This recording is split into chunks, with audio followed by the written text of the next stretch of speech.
വിനോദസഞ്ചാര ഭൂപടത്തിൽ ഇടം പിടിച്ച ചെറുതാഴം വയലപ്ര പാർക്ക് പരിസരം മാലിന്യ നിക്ഷേപം കൊണ്ട് വീർപ്പുമുട്ടുന്നു.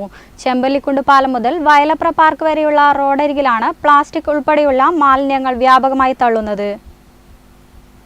എന്റെ മതിൽക്കെട്ടിനുള്ളിൽ മാത്രം ശുചിത്വം, അതിനു പുറത്ത് ലോകം ഒരു ചവറ്റുകൊട്ട.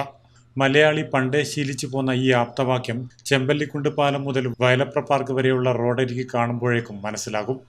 സർക്കാർ ലക്ഷങ്ങൾ ചിലവാക്കി എൻ്റെ മാലിന്യം എൻ്റെ ഉത്തരവാദിത്തമെന്ന് തൊണ്ടപൊട്ടുമാറി വിളിച്ചു പറയുമ്പോൾ വയലപ്രയിലെത്തുന്ന ചില സുമനസ്സുകൾ എൻ്റെ മാലിന്യം വയലപ്രയുടെ ഉത്തരവാദിത്തമെന്ന് തിരുത്തിയിരിക്കുകയാണ്.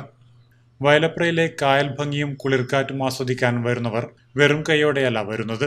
ബിരിയാണി പൊതികളും പ്ലാസ്റ്റിക് കുപ്പികളും മിനറൽ വാട്ടർ ബോട്ടിലുകളുമാണ് ഇവരുടെ കൂട്ട്. കാഴ്ചകൾ കണ്ട് മനസ്സ് നിറഞ്ഞ ശേഷം കൂടെ കൂട്ടിയ മാലിന്യങ്ങൾ കണ്ടൽക്കാടുകളിലേക്ക് വിനീതമായി സമർപ്പിക്കുകയാണ് ഈ കൂട്ടർ. തൻ്റെ വീട്ടുമുറ്റത്ത് ഒരു മിഠായി കവർ വീണാൽ കലിതുള്ളുന്നവരാണ് വയലപ്രയിലെ കണ്ടൽക്കാടുകൾക്ക് പ്ലാസ്റ്റിക് പുതപ്പ് സമ്മാനിക്കുന്നത്. ഭൂമിയുടെ ശ്വാസകോശമെന്നറിയപ്പെടുന്ന കണ്ടൽക്കാടുകളുടെ സ്വാഭാവിക വളർച്ചയെ പ്ലാസ്റ്റിക് അവശിഷ്ടങ്ങൾ ഗുരുതരമായാണ് ബാധിക്കുന്നത്. മാലിന്യമുക്ത കേരളം എന്നത് ചിലർക്ക് ഫേസ്ബുക്കിൽ പോസ്റ്റ് ചെയ്യാനുള്ളതാണ്. വലിച്ചെറിയൽ മുക്ത കേരളം എന്നത് അയൽക്കാരൻ്റെ പറമ്പിലേക്കോ റോഡരികിലെ കണ്ടൽക്കാടുകളിലേക്കോ എറിയാനുള്ളതാണ് ചിലർക്ക്. ജനങ്ങളുടെ വലിച്ചെറിയൽ എന്ന ഈ മഹത്തായ കലയ്ക്ക് അറുതി വരുത്താൻ പിഴയെണ്ണം വരുന്നല്ലാതെ മറ്റൊന്നും ഫലിക്കില്ലെന്ന് ഈ റോഡരികിലെ ഓരോ പ്ലാസ്റ്റിക് കുപ്പിയും സാക്ഷ്യം പറയുന്നു.